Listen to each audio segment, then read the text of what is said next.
안녕하십니까. 신의기는 국방TV의 시큐리티 뉴스입니다. 자, 오늘도 아주 중요한 우리 안보 그리고 우크라이나전 상황 알려드리도록 하겠습니다. 여러분도 오늘 아침에 보도를 많이 보셨을 것 같습니다. 우리 서울 상공 완전히 휘젓고 들어가서 비행 금지 구역까지 들어온 북한 무인기, 그걸 그대로 눈뜨고 보냈다라는 어이없는 상황 전해드렸을 것 같습니다. 어쩌다가 이렇게 됐는지, 또 여기에서 우리는 어떻게 대응해야 되는지 제가 좀 해설을 해드리도록 하겠고요. 이런 가운데 북한은 극초음속 미사일을 실전에 배치하겠다라고 선언했습니다. 극초음속 미사일 아주 저공으로 비행을 하는데 탄도미사일과 비슷한 속도로 비행을 하기 때문에, 또 이게 또 활공을 하기 때문에 이 요격이 상당히 힘든 미사일이 극초음속 미사일입니다. 마하 5 이상을 극초음속이라고 하죠. 그런 무기를 실전에 배치하는데 도대체 대한민국의 방공망은 이상이 없나? 우리 대한민국의 생명, 국민의 생명, 모든 것이 걸려 있는데 이상이 없나? 라는 걸 제가 말씀드리도록 하겠습니다. 그리고 우크라이나가 이제 러시아의 아주 깊숙한 곳, 지난번에는 630km 떨어져 있는 엥겔스 기지를 타격했는데 이제 거기보다 더 깊숙한 곳을 타격하겠다 라고 선언했습니다. 어떤 내용인지 보겠습니다. 신의균의 국방TV 구독, 알림, 좋아요 눌러주십시오. 지난달 26일 서울 상공에 일부 진입했던 것으로 알려진 북한 무인기가 당초 알려진 서울 서북부 은평구 일대에서 선회한 것이 아니라 강북지역 전체를 휩쓸고 다녔던 것으로 확인되었습니다. 우리 군의 적어도 방공망, 전면적인 재정비가 불가피해 보입니다. 지난 12월 26일 서울에 침투한 북한 무인기가 용산 대통령실 인근 상공까지 비행하지 않았다고 강력하게 부인하던 군 당국이 뒤늦게 무인기 진입 사실을 시인했으며, 이 무인기가 강북지역 전역을 비행한 것이 확인되었습니다. 이종섭 국방부 장관과 김승겸 합참의장 등 군 수뇌부는 1월 4일 윤석열 대통령에게 북한 무인기 대응책을 보고한 자리에서 북한 무인기 한 대가 서울 상공 비행 금지구역 P73에 진입한 바 있다고 보고했고, 관련 자료를 국회 국방위원회에도 제출했습니다. P73은 용산 대통령실과 국방부 청사를 중심으로 하는 반경 3.7km의 공역인데요. 군 당국이 국회에 제출한 항적 기록에 따르면 북한 무인기는 용산구는 물론 중구, 중랑구, 종로구, 성북구, 동대문구 등 강북지역 전체를 휘젓고 다녔습니다. 당시 이 무인기는 1시간 넘게 서울 상공을 휘젓고 돌아다녔지만 군은 그 어떠한 대응도 하지 못하고 속수무책으로 보고만 있었는데요. 군 당국은 요격에 나설 경우 민간인 피해가 우려되어 요격하지 못했다는 말만 반복하고 있습니다. 북한으로 무사히 넘어간 이 드론은 길이 4m가 넘는 크기여서 일반적인 초소형 드론보다 훨씬 큰 덩치를 가지고 있었고, 수도권 각 지역에 설치된 적어도 방공 시스템으로 충분히 대응 가능한 크기였는데요. 덩치가 큰 이 드론 내부에 생화학 무기가 실려 있었다면 엄청난 대형 참사로 이어질 수도 있었다는 지적이 쏟아지고 있습니다. 군은 민간 피해를 우려해 대응하지 않았다는 이 드론이 서울 상공을 빠져나와 민가가 별로 없는 지역인 서울 서북부 상공에서 북상할 때도 제대로 대응조차 하지 못하고 그대로 북한으로 돌려보냈는데요. 엄청난 예산을 쏟아부어 구축 중인 적어도 방공 시스템, 군 스스로 계획하지 못한다면 외부에서라도, 정부 차원에서라도 전문가 그룹을 구성해 전면적인 수술 작업에 나서야 할 것으로 보입니다. 네, 이 군에서 이런 식으로 들어왔다라고 표를 만든 거예요. 이건 이제 교란하기 위해서 강화도 쪽에서 쑥 빠져나갔고, 자, 1번 이게 문제인데, 이게 길이가 4m, 우리 군단급 정찰기, 사단급 정찰기, 무인 정찰기죠. 그런 것들하고 크기가 비슷한 거예요. 4m면 꽤 큽니다.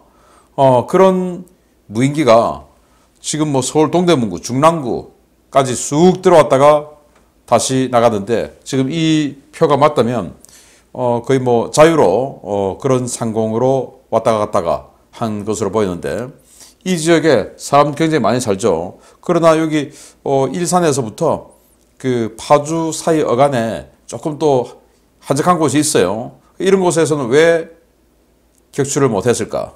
너무 순간적이고 찰나라서 못했다 라고 하기에는 이 사안이 너무나 큽니다. 그리고 최초 보고 때는 왜 은평구까지만 왔다 갔다, 용산은 관계없다 라고 했는지, 몰라서 했는지, 아니면 그때는 일단 발등에 불 떨어진 거 좀 피하고 보자 라는 그런 얄팍한 생각에서 했는지 그것도 밝혀내야 된다고 봅니다. 이거 완전히 군의 신뢰도가 다 떨어진 거죠. 그래서 이 기존의 방공 시스템으로는 안 된다 라는 게 지금 밝혀졌죠. 그럼에도 군이 기존의 방공 시스템, 현존 전력, 현재 계획을 더욱더 강화시켜 나가겠다 라고 만약에 대통령이 보고했으면 그는 거짓말하는 것이고, 이거 국정조사에서 정말 처벌해야 될 사람이 한두 명이 아니지 않나 라는 생각까지 들 정도입니다. 그리고 이건 이 한국의 방공망, 이걸 완전히 근본부터 뜯어고치는 이 작업은 군인들이 맡아서는 안 된다. 왜냐? 이해관계가 너무나 많이 얽혀 있어요. 제가 거듭 말씀드리지만 업체 관계자, 그리고 자신이 그동안 주장해왔던 것들, 그리고 자신의 상관이 그동안 추진해왔던 것들, 이 모든 것들을 부정하기에는 이해관계가 너무 많아요. 누워서 자기 침을 도저히 못 뱉는 거죠. 또 자기 미래가 걸려있기 때문에 또 못하는 거죠.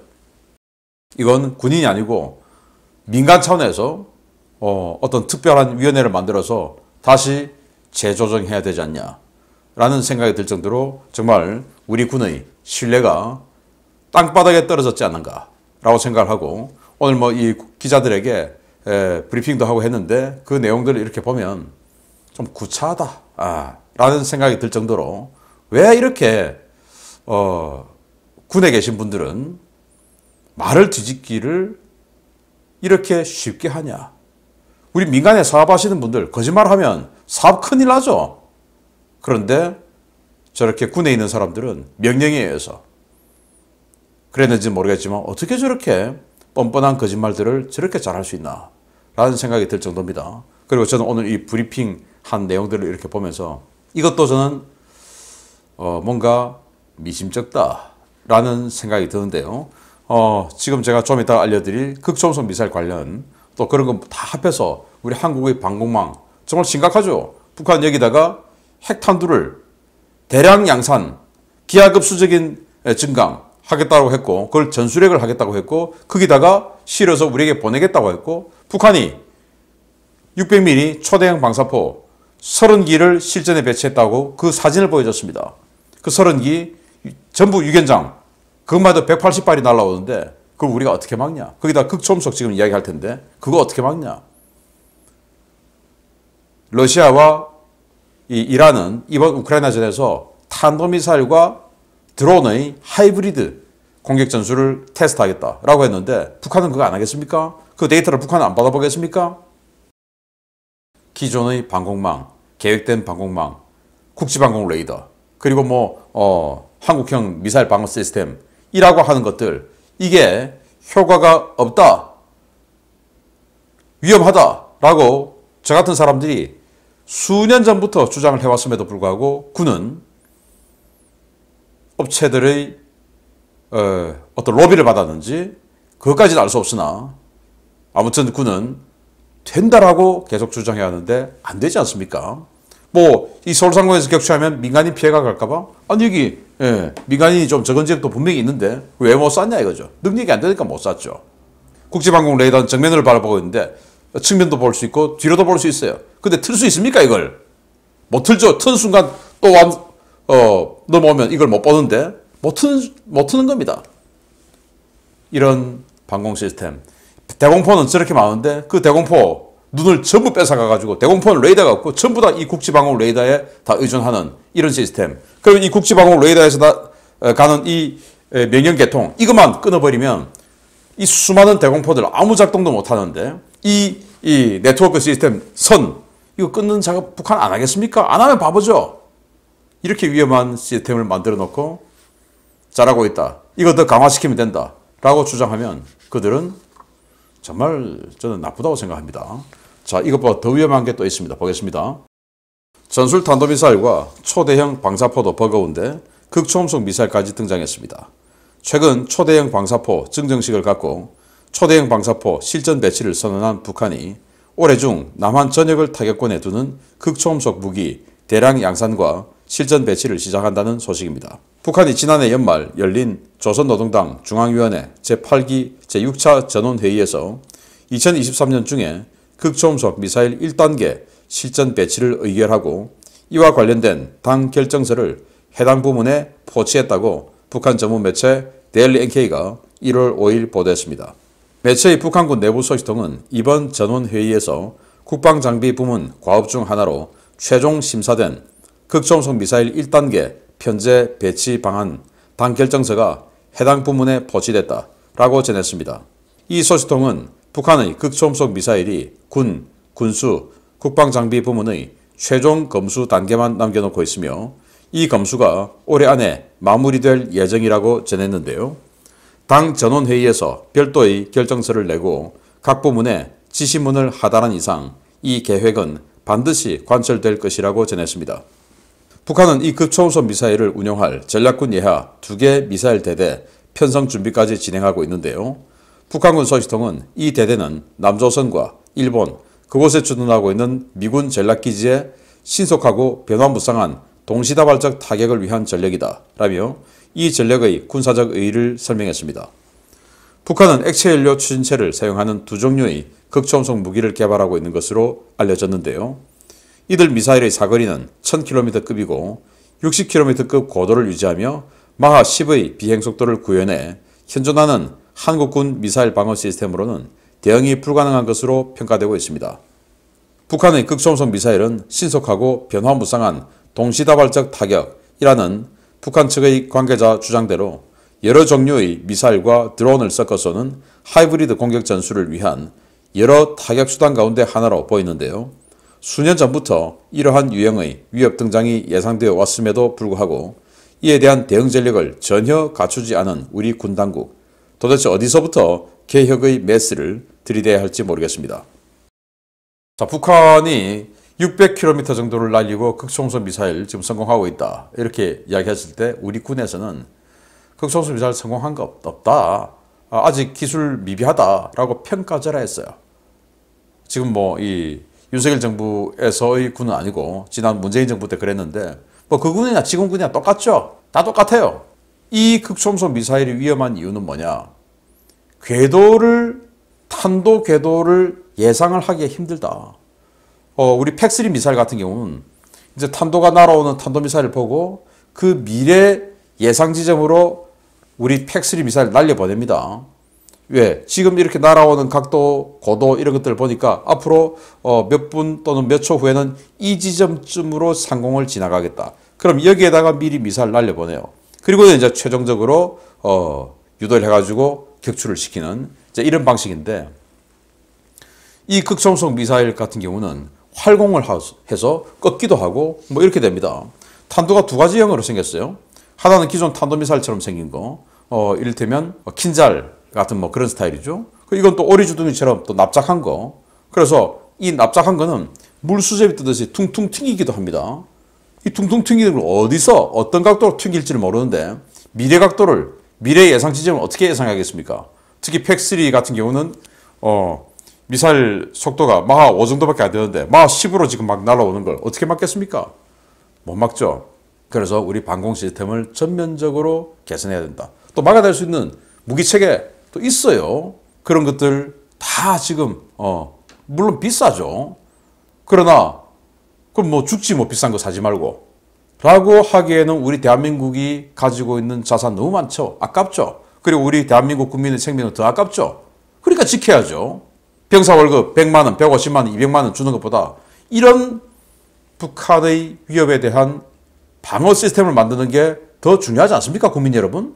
그래서 파퓰리즘보다 진짜 보수, 우파, 자유, 민주주의 정부라면 그 파퓰리즘에 편성해서 우리도 이렇게 파퓰리즘 하니까 우리도 좀 봐줘. 이런 거 하지 말고 진짜 자유, 우파의 본질 그대로 국민 생명과 재산을 지키는 이 근원적인 안보 정책에 더 신경을 쓰는 윤석열 정부가 되면 어떨까라는 안타까움을 가져봅니다.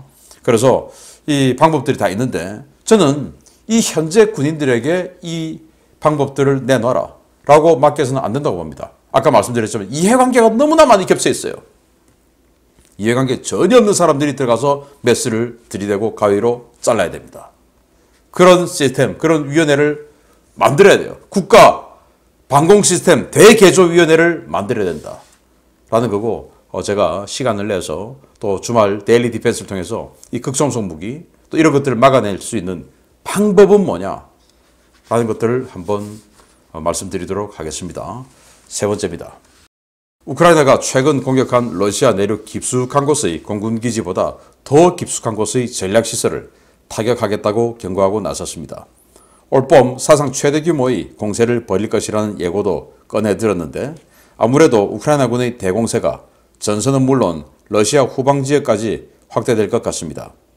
우크라이나는 최근 러시아 내륙 사라토프주 엥겔스 공군기지와 라잔주 디아길레보 공군기지 등의 공격보다 더 깊숙한 내륙 공격을 준비하고 있으며, 이와 더불어 올봄 대대적인 공세도 준비하고 있다고 키릴로 부다노프 우크라이나 국방정보국장이 현지 시각 1월 4일 밝혔습니다.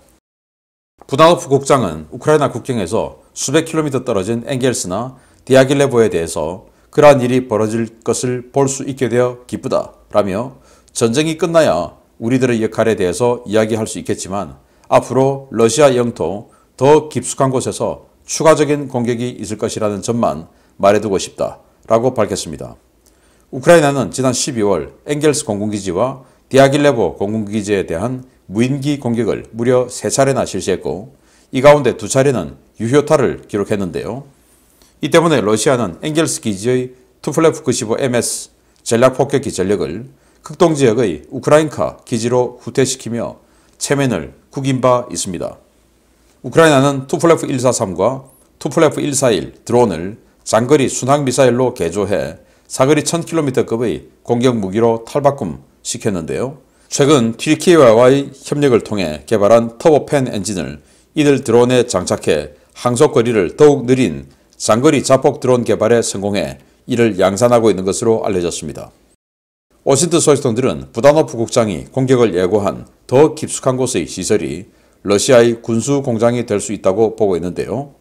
러시아는 여러 차례 드론 공습에 제대로 대응하지 못하며 방공망의 허점을 노출한 바 있어 우크라이나의 러시아 군수공장 공격은 시간 문제라는 관측들이 쏟아지고 있습니다. 부다노프 국장은 우크라이나는 크림반도를 포함해 러시아가 강제 병합한 모든 영토를 회복할 것이라며, 우리는 대대적인 공세를 준비하고 있으며 오는 3월 가장 치열한 전투가 벌어질 수 있을 것이라고 예고했는데요. 예고 시일보다 빠르게 행동에 나섰던 우크라이나의 전례를 볼 때 진짜 대공세는 1, 2월 중에 벌어질 가능성이 커 보입니다. 부다노프 국장은 러시아군은 점령지를 방어하는 데 급급하고 그들은 더 이상 세계의 군사적 위협이 되지 않는 과장된 허풍의 군대라고 러시아군의 능력을 평가절하했는데요. 과연 우크라이나 측의 공언대로 조만간 대공세와 러시아 내륙 공격이 이루어질지, 러시아는 이에 대해 어떻게 대응할지 지켜보아야 하겠습니다.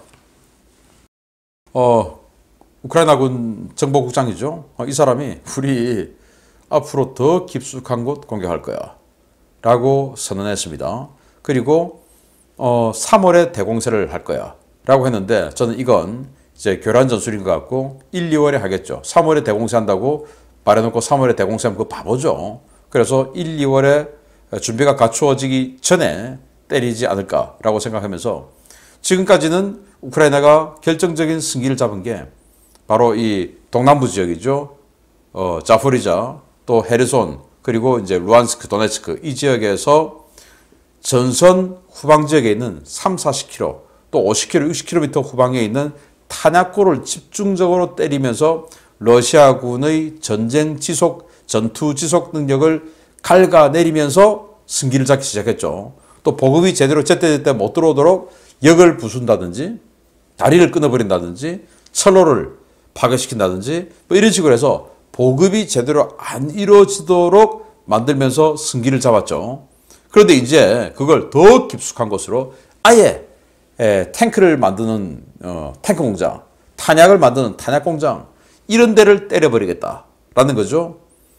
자, 그렇게 해서 러시아군의 전투 지속 능력을 완전히 제거하고, 그러면서 러시아 본토에 화염이 발생하고 폭음이 발생하고 한 그 모습들을 보여주면서 이 러시아 시민 전체에게 반전 의지를 넣어주겠다라는 선언을 했는데 뭐 작전이 잘 성공하길 바라고 이제 2023년이 들어왔습니다. 저는 이 첫 번째 우크라이나군의 대반격 공세로 우크라이나가 자포리자나 헤르손 그 두 개 주 중에서 한 개 정도를 획득한 이후에 그동안 패턴이 그래왔죠. 하르키우 딱 전체를 탈환하고 그 다음에 헤르손 북부 탈환하고 뭐 이런 식으로 이제 단계 밟아가는데 이번에도 헤르손이나 자포리자 둘 중에 하나 또는 이 돈바스 지역 중에서 돈바스 북부 지역이죠. 이 루안스크 북부 지역을 모조리 탈환하는 뭐 이런 쪽으로 단계를 밟아가지 않을까라고 생각이 되고요. 제가 오늘 아침에 우리 그 직원들이 조금 그 몸이 안 좋아서 방송을 못 해드렸는데 지금부터라도 계속 빠지지 않고 열심히 여러분들께 전황을 전해드리도록 하겠습니다. 계속 알려드리겠습니다. 마치겠습니다. 감사합니다.